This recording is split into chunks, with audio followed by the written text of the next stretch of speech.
playing Shadowrun today, and we're playing in English because we're playing the 6th edition of Shadowrun, and it only exists so far in English in a preview version of the Quickstarter box that we're going to use. We don't have that physically, but thanks to Pegasus, who are the German partners of Catalyst Games for distribution and creation of new content in German for Shadowrun, we can use this preview PDF version of it. So we're kind of winging it a tiny bit because we're using printed out stuff from the PDF and the cards that are essential for playing with the Quick Start rules. But you're going to get a quick overview of the rules and how they work according to the Quick Starter. This is not the full rule set, keep that in mind. And we've assembled a tiny team of people who are all German, so forgive us if our accent is a little bit weird, differing from one person to the next. And they have different grades of knowledge, I put it like that, about Shadowrun, its rules and its backgrounds. So we have Nico, who knows the world of Shadowrun and basically how it should work, mostly from video games, because you've played a lot of Shadowrun video games, and you are going to play Frostburn, an orcish mage. Correct. Thank you for getting into character. Then we have Jan, who knows Shadowrun both digitally and as a physical, as a tabletop RPG, because you've produced Shadowrun computer games and you've played and also GM'd a lot of Shadowrun in what editions? 5th? I know you played 5th because Definitely I played 5th. with you. Yeah, I played everything but 4th, I think. 1st and 4th, I didn't play everything else, yes. Okay. And then we have Eric, and you don't know anything about Shadowrun, right? Yes. Well, excellent. That is not completely true. I know some of the rules. Obviously, I have had access to the Quickstarter rules, and I know some of the world, and I've read a few novels. Oh, okay. Yes. Yeah, and I'm Almost pro. Were you? I am Myri, and I'm going to be the game master today. I've played Shadowrun as a tabletop RPG since 2nd edition, same as Jan. I also kind of skipped the 4th. I read it, I never played it actually. I played a lot of 5th, and now we're going to look at how 6th is going to work differently. It's a kind of a bit streamlined, and it's going to work a lot with Edge, and we're going to see how that works out. What we're going to play today is not the adventure that is in the Quick Start box, because we don't have that one. So we're going to also, this is just to show a little bit how this is going to work. So we're kind of just jumping into what's happening in medias res and look at a certain situation and how that's going to work out. And hopefully no one's going to die, neither the characters nor the players, but who knows. Also, I'm wearing sunglasses because thanks to allergies acting up, I can't wear makeup today. And also Shadowrun kind of, in the 90s, got hold of the 90s idea of cool, wearing sunglasses inside and at night, and never let go of it, so I think it's okay. You're mentioning the inside. What inside are we inside? We're in a very, very special kind of inside. We're at a gaming pub, which is the grown-up version of a gaming cafe. It's a pretty new one. It's the 1337 or Elite in Frankfurt, and it opened just now, basically. It's kind of 2 weeks old? 2.5 weeks. 2.5 weeks. I'm already regretting this decision. I gotta roll with it. Are you sure? I think it's great for getting into character, but maybe... I'm the one who has to do the subtitles later. It's my problem. Subtitling Orcish is never easy. Yeah, there's going to be a lot of like, come again, what spell are you going to use? Yeah. Yeah, so thanks to the people from 1337, we're allowed to play here and use their giant screens as a background. And it smells new. Everything's been refurbished and redone, and I'm kind of amazed to find these huge, full real wood tables in a gaming pub. So this is it's a German gaming pub. I love it. Also, since we're all Germans, obviously, and we are in Frankfurt, we're going to play in Frankfurt. Shadowrun has a tradition in Germany of producing a lot of German-only background stuff and adventures and supplements and stuff. There's the Frankfurt school of Shadowrunners who are a little bit more sophisticated. Sophisticated, yeah. It's more like the high-fi. It's white-collar Shadowrunning. So that's one way to put it. Even so we're definitely from the suburbs because there's not a lot of white collar around. Nope. Nah, they're wearing pinstripes even when doing wet work. So we're going to use Frankfurt as a setting too, and we're going into a situation where you are already on a run. So we're going to skip all the meeting your Mr. Johnson, which is a Mr. Schmidt in German, and doing all your legwork and finding out stuff beforehand. You have been sent to a smaller broker studio, and you have been sent to steal a certain kind of data set that is supposed to have some influence on the stock market in the next few weeks. You do not know exactly what kind of information that is. You know in which bureau you're going to find it and how to get there. And so far it's been easy breezy. So you got into the building with fake passes, so you've passed a security, and you got onto the 8th floor where you're finding the small broker firm, and you kind of hacked and shocked your way into there, and you've left 2 security people deeply unconscious in the lobby.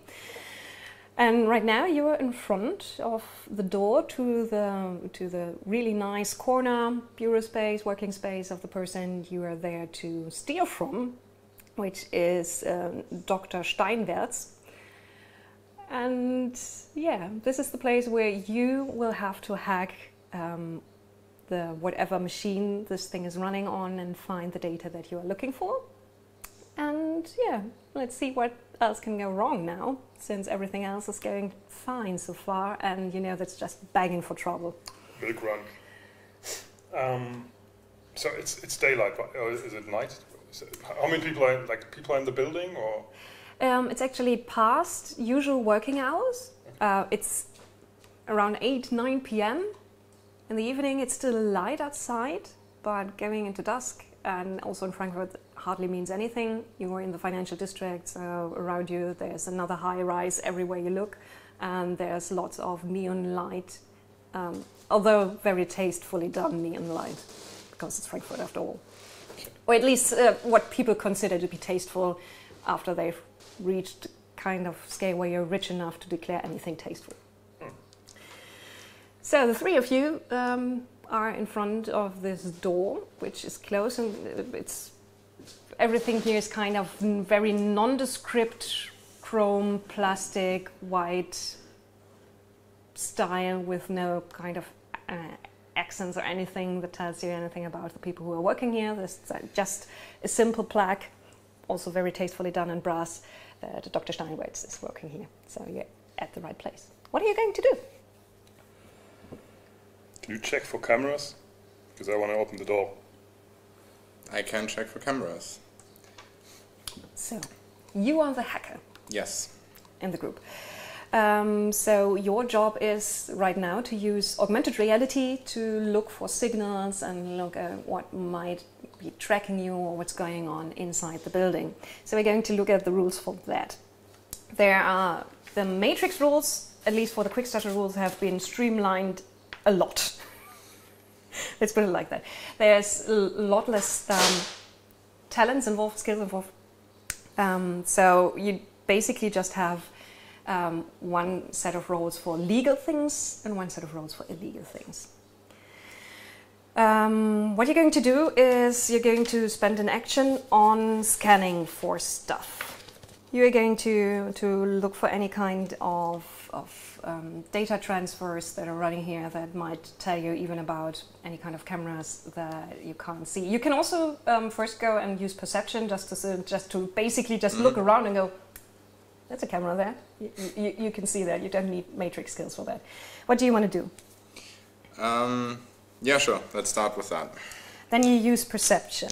Now, as with other editions of Shadowrun, we use a skill and a linked attribute, and perception has intuition as the linked attribute. So you look up your intuition, your perception, and you add the number, and you use that number of dice.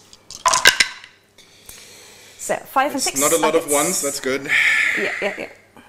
So we've got two hits. That's enough to see one security camera that's looking down the corridor that you are in, and that should have you in its sights. As you look at it, you can see that's a fish island, so you're going to be very tiny, but probably the quality will be good enough if you use the material later to maybe identify you. So maybe do something about that. Okay. Well, there's that one. Can you fake the image? Sure. I mean, that's what I'm here for, right? I thought you were here for the looks.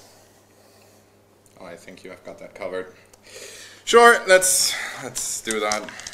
So you're trying to take over control of the device. Yes. So you're pulling up all the icons in your augmented reality, and you can see the camera, which is of course linked into the whole Wi-Fi setup of the building, and you can use your programs to hack into the flow of data and spoof to the camera that you're its boss to get control. Us.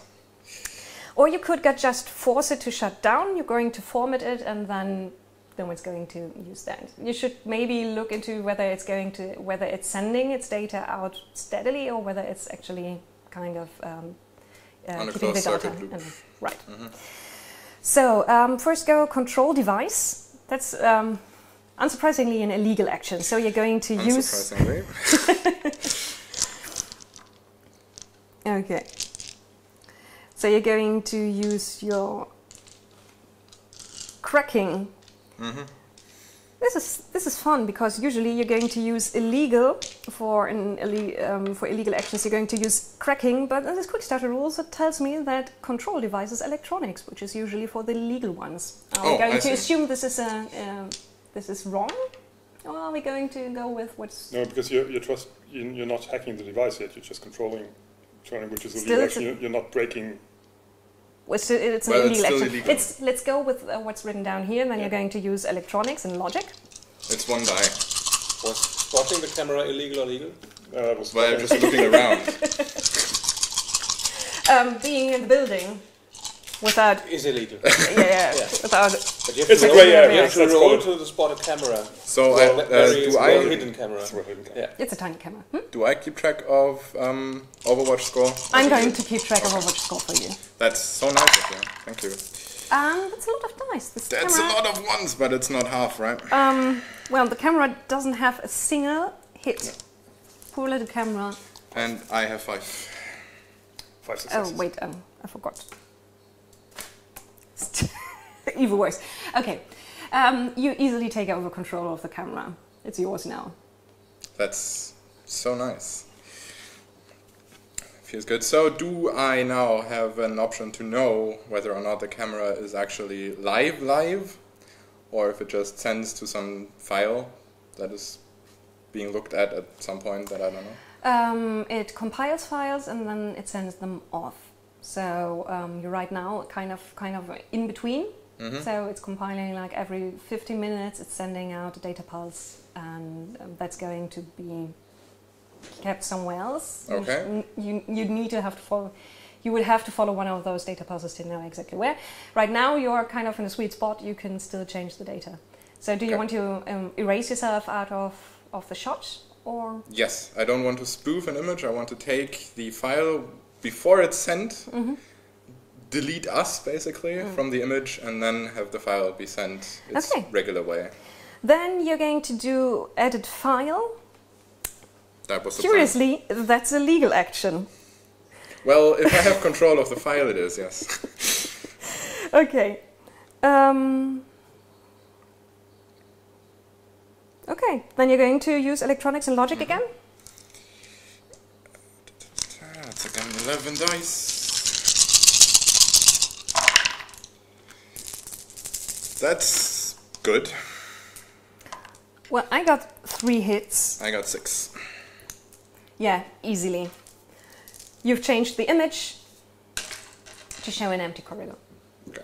And you've also thought about that you shouldn't show the door opening and closing, so you've Oh yes, good point. edited the whole thing. Of course, I thought about that. You've got enough hits I to... do that for a living. Yeah.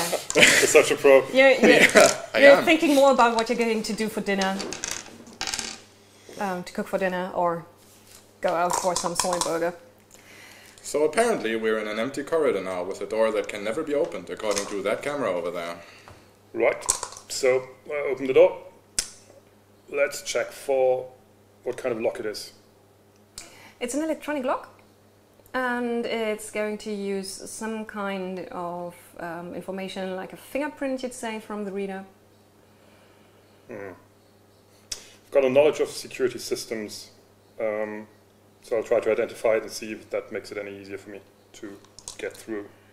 2, 4, 6. I've just got knowledge. It doesn't say what I'm supposed to roll on a knowledge skill. Okay, so you have a knowledge skill? Yeah, security systems. Security systems. Knowledge skills are not explained in the Quickstart rules, but we can really quickly take a look at the rulebook that's coming out, because we have a PDF access to that too. We're not fully playing with those rules, because we do this to show you the Quickstart rules, but since nothing is in there, the knowledge skills don't have any ranks. They just tell you whether you can actually find out anything about this area of expertise. So you're using a basic skill roll for that, but since you have the knowledge skill, you can find out more information than someone who doesn't. So someone else would look at the lock and say, well, that's a lock, but you can actually know which kind of lock it is and who produced it, maybe what its weak spots are. Okay, I've got engineering lockpicking specialty, so I'm rolling 10 dice with my security systems knowledge and just trying to hack it and see that I get through. So you want to use engineering? Yes. That's linked to logic, right? Yeah. That's a lot of dice, none of them very useful. That is 3 successes. Yeah, that's it. Yeah, that's easily done, because you identify the kind of lock. It's a German design, but it's produced somewhere further to these, and you know its weak spot. That when you insert the pin in the right direction, you can kind of short out a bit of the circuits and then easily push it open. Okay. So the lock, yeah, with a fine control, that's surprising for someone who's how tall are you? 2.5 meters. 2.5 meters tall and has horns. You gently pick the lock, there's a tiny click, and then you can easily slide open the doors. And somewhat impressive. Just doing my job. And the space behind that is very ostentatious in that it's almost empty. So someone is using all this floor in a high-rise in Frankfurt City to just have a desk there. And a few things that might be art that are standing around at certain places that may have to do with feng shui. There's a desk, which is very simple, from some kind of white material, and behind the desk, the whole room is unlit right now. Behind the desk you see someone sitting there and looking down at holographic images and data that are scrolling by above the desk, and then looking up at you, slightly surprised. Oh shit.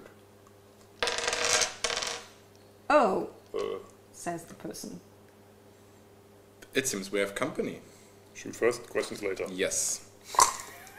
Okay, so That's awkward. So you want to shoot other person sitting behind. That's my go-to solution. My name is Root, I'm a troll, and that's what I do. It's a go-to if solution. you guys don't stop me, I'm just going to do I don't even know what we are going to steal. Maybe we have to steal this person. that. I'll get it out. What are we here for? Need to get data. You know doesn't when look like the this data, data. when the file was created, and know. a set of possible names of the There? file you are looking for, but you don't know what's in there. It's supposed to be encrypted, and you've been told to not decrypt it. Okay, so now we're going whip out into my Ares initiative. Predator. Oh no, not initiative. Initiative. So you all have an initiative rating and initiative dice. So roll a die. I guess every one of you has just one die, and then you add the number you rolled to your initiative rank. I will not be able to stop you. 16. What? Come again? 16? Yeah. Okay. What? 15. Then we've got a 9, 15 for the hacker. So 16 is the troll. What's your name again? Root? Root. I am Root. And then we've got Zipfile, the hacker. Zipfile, the dwarven deck. And Root is actually a German lady's name. Not the way I spell it. And Frostburn, the mage, goes last, as Frostburn is usual. actually disease for things in the freezer. So things have changed a bit. There's not going to be several kind of goals with initiative that you go down by 10 each time and look at who's acting. Every one of you has one turn, but the number of actions you can take in that one turn is can differ, and it depends on how many dice you have for initiative. Since every one of you has one, every one of you can do one major action and 2 minor actions. There's no free actions anymore. So, you want to draw your weapon, or have you? Since you just opened. I just opened the door. I don't have it. So whip out the weapon. Okay. Whip out my Ares Predator heavy pistol. So readying a weapon is probably a minor action. I would hope so. I would Some think actions, minor actions. Drop object, move, stand up, drop prone, reload smart gun. Ready weapon is a major action, actually. Can I quick draw then? Because then I need to shoot and... There's no rule for quick shooting. drawing in the Quickstarter rules. Shooting is a minor action if I just use semi-automatic, right? No.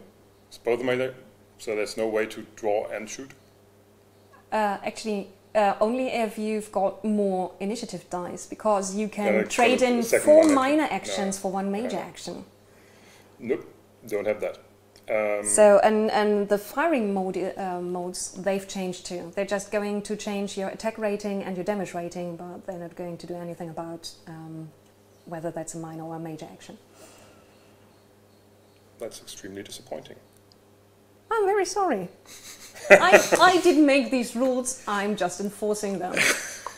That's what they That's all how it usually is. That's how it usually is. Okay. It's a very German sentence. Yes. I didn't want to say it, you had to say It's it. very German of you. Yeah. Okay, well then I just draw the weapon, apparently. You roll the weapon. Do you want to do anything with your minor actions? You've got 2 minor actions. You could move, or... Scream at the guy. Yeah, you can do Check that. 3 seconds. Check whether there's anything else, like anybody else that I can see to the left or the right, because we haven't really looked. So you want to draw the weapon and sweep the room. Yeah. Okay. You do that, and you realize that actually this room is empty, apart from you, a few pieces of art, the desk, and the person behind the desk. I'm gonna make some art. With his brains. Well, the art pieces are statues of kind of humanoid figures that are writhing in pain or dancing. You're no art critic, you don't know, but you think you could do something similar with the body of the person behind the desk. So you're going to make but art. I am an art critic. Critic. I know German expressionist cinema, so what are the statues actually doing? You do? Yes, I do. I didn't know that. Knowledge, German expressionist cinema. I'm not even making this up. I mean, I would make this up, but I'm not in this case. You're making it up in this case. I love that, actually. The Quickstart. That's really part of your character? Yes, yes. It's part of my German character. Expressionist cinema. Okay. That's a special kind of interest. Yeah. So, okay, you're an art critic, but for cinema. Okay. So statues are not my forte. I see. Okay. No. Well, fine. What you can say is that these probably were very expensive. Okay. I see.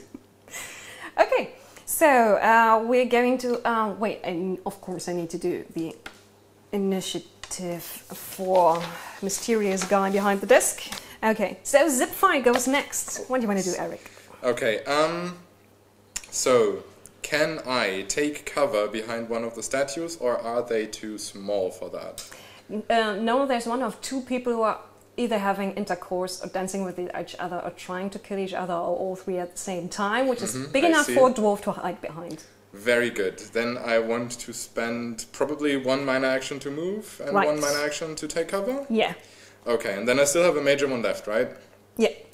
Okay, so can I, and now that's where I'm not quite sure how to do this, but can I either duck into the matrix to see if there are any smart devices in that room, or just use augmented reality to do that?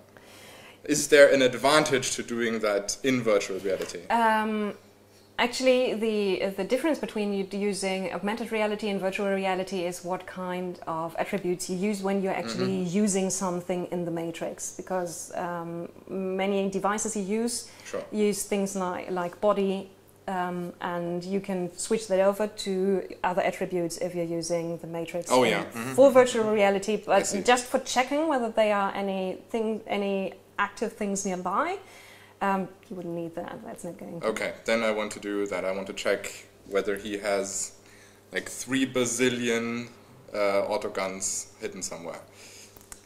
Yeah, that could be important. Yes. Okay. You know what? Just go with perception. Okay. Perception and intuition, and you're just going to use your augmented reality view of the world for that. Yep. That is 2 hits. 2 hits.